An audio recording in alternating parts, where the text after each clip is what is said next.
April 28th, and we have a book launch. So yeah, I just want to share about my experience. So this is entitled, yeah.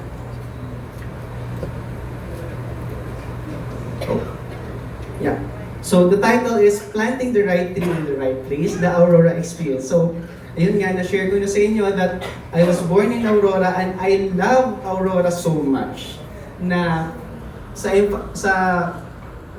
it's my privilege to talk about what I learned dun sa province namin as a botanist and one of the only active botanists yata dun sa province namin. Actually, last week po, kadadating ko lang, galing sa field work sa Kasiguran. We spent 3 weeks doon to look for a tree na pinangalan kay Sir Leonard. So, Gongfan Rakoy yung pangalan, and it is only known from 2 locations. Across the globe, doon lang siya nakita. Isabela and doon sa Kasiguran in Aurora. And fortunately, nahanap naman po namin doon. And there's so many insights na nakita namin. So makikita niyo po na when you go in the field, nakikita niyo talaga yung first-hand experience, ano yung ecology, at ano yung mga interactions ng halaman, ano yung abundance niya, and so on and so forth. And isang puno lang po yun. And we have 3,600 species of trees dito sa Philippines. Ayun na lang yung botanist. So, now let's continue. I'm Jason Mansibang. Finally, I can pronounce my surname correct. Okay.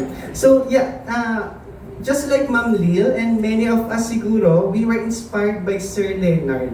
Okay. So, me too, I never met Sir Leonard personally, pero I knew him from stories, great stories of many companions sa PNP-CSI and sa Green Convergence, sila Ma'am Ime, they will tell me story about Sir Leonard. And nung grade 2 ako, I have this deep patriotism kasi maganda pa yung curriculum na. Okay? Na effective yung patriotism sa amin na mahal namin ng Pilipinas. Paano ko mamahalin ng Pilipinas kung ang passion ko ay wildlife, halaman at hayop?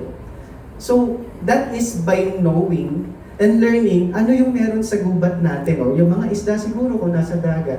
And I started this mini journey to identify kung ano yung mga hayop, mga halaman. But later on, it was way back in high school, second year high school. Biglang merong post doon sa Pinoy Trees Vlog Shot. Again, by Sir Patrick Gozon. Tapos, napatay daw si Sir Leonard. So, it's very obscure to me. Sino ba si Sir Leonard? Then, I found out, siya pala yung pinakamagaling na botanist. Then, I just missed the opportunity na ma-mentor. So, that pushed me na paano ko makaka-aral ng halaman kung yung pinakamagaling sa lahat ay nawala na. Then, I just followed the vlog. Then later on, nandun na yung, if anyone are familiar, yung COS Digital Flora. In 2011, na-erect yung website na yun. And it's the most comprehensive listing coming from Sir Leonard itself. Yung listing na yun ng plant became the authoritative list ng lahat ng halaman. So it included 10,000 species. So isipin nyo, if there are only more or less, mga 30 active plant taxonomies na nandito sa Philippines, we need to scour through 10,000 species para malaman namin lahat. And by knowing, we can do something about it and we can save them. Pero isipin nyo, it's so big responsibility sa amin to get the names right. Super hirap nun. At nandito yung aking partner si Jamie. Thank you for understanding me na halos minsan hindi na ako natutulog sa pag-aaral ng halaman, pagpoproseso ng halaman. At sa Aurora pa lang yun. There's so many things na kailangan bisitahin. There's so many trees. At if you're gonna read the book, makikita nyo na ang dami doon na mga halaman. Na fortunate tayo na masishare na natin ano yung itsura niya ng buhay pa. So we have this concept na lost species, meaning nawawala. At nawawala sila 100 years ago pa. At it's for us to enjoy na itong mga God's creation na to ay makikita na natin sa wakas. So, share na natin. So, it's, medyo masaya ako doon sa part na yun kasi nanalo na tayo sa part na yun. But still, sabi nga ni Sir Red kanina, scratch lang yun because there's so many more na kailangan hanapin. So I was inspired by Sir Leonard at growing up, ito yung mga halaman, mga trees na I became familiar with. Mahogany, we have Gimelina, and you have the rain tree, yung samanay or yung sinasabi nilang acacia sa kalye. Okay, so as a teacher, I wanted na i-set ko kaya na parang medyo computation or medyo parang equation. So, para madali nating maintindihan, why is it very important na halimbawa kung sa Aurora lang na puno, bakit sa Aurora lang siya dapat itanim? It's because of this equation, okay? Foreign trees does not equate to our Philippine soil. Hindi siya binigay ng Diyos sa Philippines. Hindi siya makikita doon, hindi siya katutubo doon. Therefore, hindi siya design kung ano yung climate na meron tayo, ano yung mga wildlife na meron tayo. Therefore, more or less, kung gusto natin siya, wag natin siyang ilalagay sa mga kagubatan natin. Because more or less, hindi man natin alam kung ano yung magiging long-term effect. Pero, it's not the most ideal way na mag-restore ng gubat. Hindi pwede na ang foreign trees yung mapupunta sa mga gubat natin. Okay? Another one, foreign trees, doon lang siya dapat sa, at least, doon sa foreign land nila, hindi natin siya ideally inilalagay sa mga forest or restoration project. Siguro pwede sa afforestation or siguro pwede sa mga greening program sa urban. Pero again, nandito na yung problem. Because ano ba yung mga challenges na na-experience natin yearly? Di ba bagyo? And last time nung pag-uwi ko, meron pa yatang, this is a random story lang na nakita ko na may acacia na nabuwal, tapos natumbahan niya, o natumba, nadaganan niya yung driver. What if kung native tree yung tinanim mo doon, baka never mangyari yun. Pero again, kumuha siya ng buhay is because hindi siya designed sa Philippines. Rain tree yun sa Brazil yun. Okay, so I just want to state na natural hazards test our resilience. Yung mga natural hazards, mga typhoon, kasi doon natin makikita yung authenticity ng tree planting activities natin. Is it worth it? Kailangan ba natin ipagpatuloy? And I think dito ko i-aangulo yung pag-share ko sa inyo about this. Teacher talaga. So, yes, I was fortunate. Thank you for the GMA Farms, Ma'am Angara, and Tistan and Ma'am Katya, na they allowed me to botanize sa Aurora, lalo-lalo na sa farm nila, to check kung ano yung pwedeng gawin na nakabacked sa science. Something na bihira ng opportunity sa amin. Kasi kung nasa ng funding, doon kami pupunta. Pero if there are opportunities like this, na pwede kami at they are eager to listen to us, magagawa namin ng best na advice yung isang ganito. So this is mahogany plantation. Tapos, it was bombarded, I think, by Typhoon Uwan. So nakita nyo parang almost 100% devastation again. Yung mahogany natin is a Brazilian tree, hindi siya equated sa Philippine soil. So now let's make it more specific. Sir tuloy. Oo, kasi sir tawag sa akin ng mga students ko, sorry. So, yes, I also got involved sa reforestation. So, this is DENR na. So, what I experienced was, hindi lang basta-basta pwede mong sabihin na basta native tree sa Philippines, regardless kung saan location, itatanim mo na kaagad. So, hindi po ganun yun. Okay, bakit? So, very, very good. The thought is nice pagdating dito sa mga DNR personnels na nakasama namin for 6 months. Because what they did is, so may DPWH, gumagawa ng road sa bundok, then later on na-realize sila, ay mali pala yung kiniklear namin na forest, so atras sila ngayon. What happened is, na-damage yung forest. Ultramafic forest at around 800 meters above sea level. Sipin nyo yun, nagmomosi forest niya, nagfafag na doon sa lugar na yon. So, iba yung equipped na trees, na native trees na makikita mo ron. It's very weird kasi sa Aurora to. Okay? Ultramafic, ibig sabihin very rich sa minerals. So yung mga typical na alam natin na Nara, Lawaan, Apitong, hindi disenyo yun.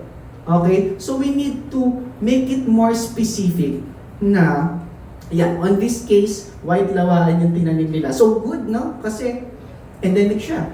Native to, widespread. However, meron kang tinatawag na species site matching. Okay, ano ibig sabihin ng matching? Oh God, joke lang.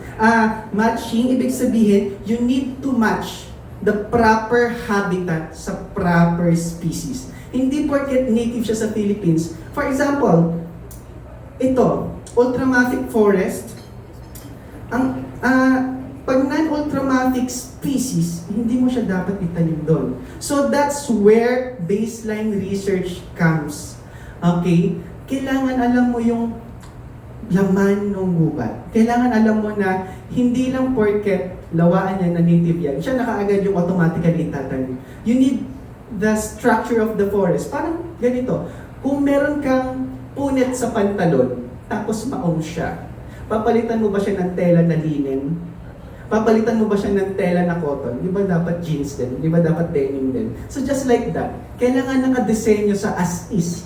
Kasi parang wala na rin tayong pinagkaiba rin sa pagtatanim ng mahoganies kung hindi natin alam yung mga itatanim talaga na once existed doon.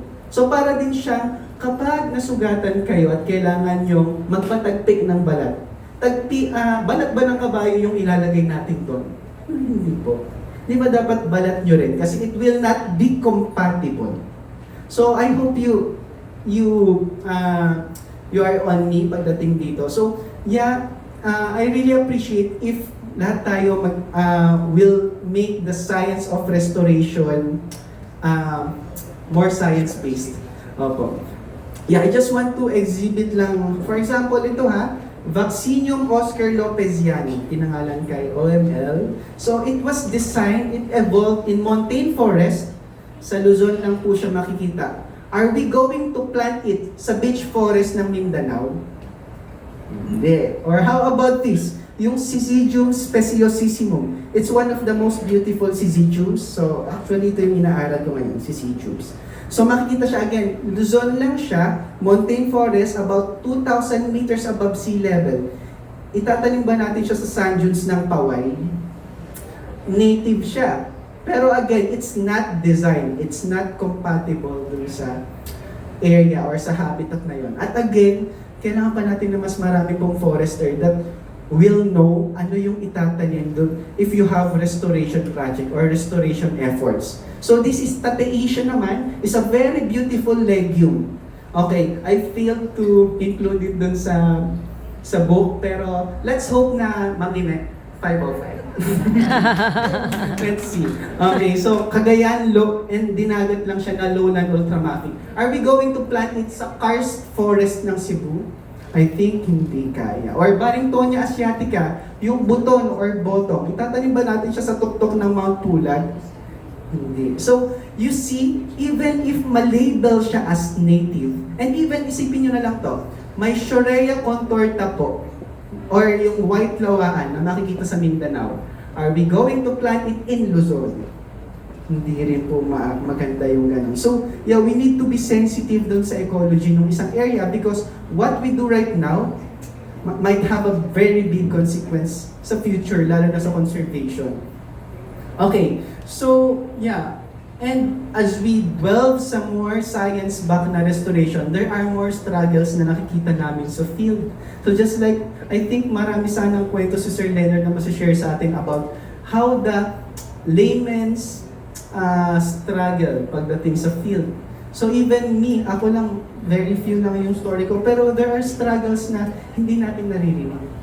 Okay, so ito yung mga tao na on the field just like, yeah, I think I should have retracted this, pero ang sabi niya rito, gusto niya sanang magtayo ng native trees sa Zambales, kaso baka masilip siya, ayan, yung DNR, because yeah, very active yung DNR sa pag-point out kung meron kang mga native trees. So, it's hard paano mo babalansehin yung pag-initiate ng conservation and restoration kung, yeah, mapopolis naman tayo. So, I think green convergence could be a good way na a Yes. good avenue para mag-talk tayo on a one medium on this. Paano yung mga locals? Kasi even the Yeah. indigenous people is willing to provide ano yung mga lokal na puno na meron sila before it disappears. And I also have, ba't nila ibibigay yung mga hindi katutubo? Hindi naman culture sensitive. I think dito si Ate Jemarie was rooting for the environmental management na doon sa area nila nang binibigay is not NARA. So sa area nila, mga katutubusin nila na they highly depend on honey. Saan nila makukuha yung honey? Sa NARA. Pero ano yung pinoprovide? Kalamansi, mahogany, guyabano. It's not culture sensitive for them. So I think magandang avenue na we can talk about it and we can listen about them. Even the environmental management itself, naghihirap din po sila pagdating sa ano ba dapat ang itatanim. Wala kaming baseline. So dito papasok po yung importance ng engagement between researchers na porket nasa bundok kami, iba na yung gusto naming purpose. Yung iba po nag-aaral lang sa gubat. At it's a big joke. Actually, minsan natatawa na lang kami sa sarili namin. Paano pag nasita kami? Sasabihin naman, nag-aaral po kami ng halaman. May makikinig kaya. So those are the things na fearful kami doon, pero at the same time, we're hoping na sana maganda yung maging sistema in the future. And I wanted to thank the Lord na may mga opportunities kami na ganito na na-experience namin yung mga struggles sa field, yung mga kwento nila. Kasi doon nag-gather yung stories na pinukuha namin sa Philippine Native Trees 101, 202, 303, at ngayon, finally sa 404. And there are more stories na hopefully may energy pa tayo to have another batch para sa 505 sana. Okay, so marami pa tayong mga story na kailangan marinig, kailangan mabasa. Bakit? Because if yung makakabasa nun will be a leader or policy maker, baka hopefully may magawa siya. And yung mga stories na yun is that what's keep me grounded. It keeps me driven sa pag-aaral ng halaman. But we cannot do it on our own. We need a concrete system and more science-based forest restoration and afforestation. Something na hindi papalitan ng native trees tsaka bamboos. Oh wait. So I think that ends my presentation. By the way, this tree, ay nakangiti ako dyan pero malungkot ako kasi namatay yung lola ko nung time na nakita namin to. This is Syzygium balirense. So ito yung very first picture na buhay siya. At nakikita lang siya, isang puno na lang po siya ngayon. At ang maswerte dito was taken care by GMA Farms, yung last mature tree na Syzygium balirense. So there's hope kahit 100 years na siya nawawala. Thank you.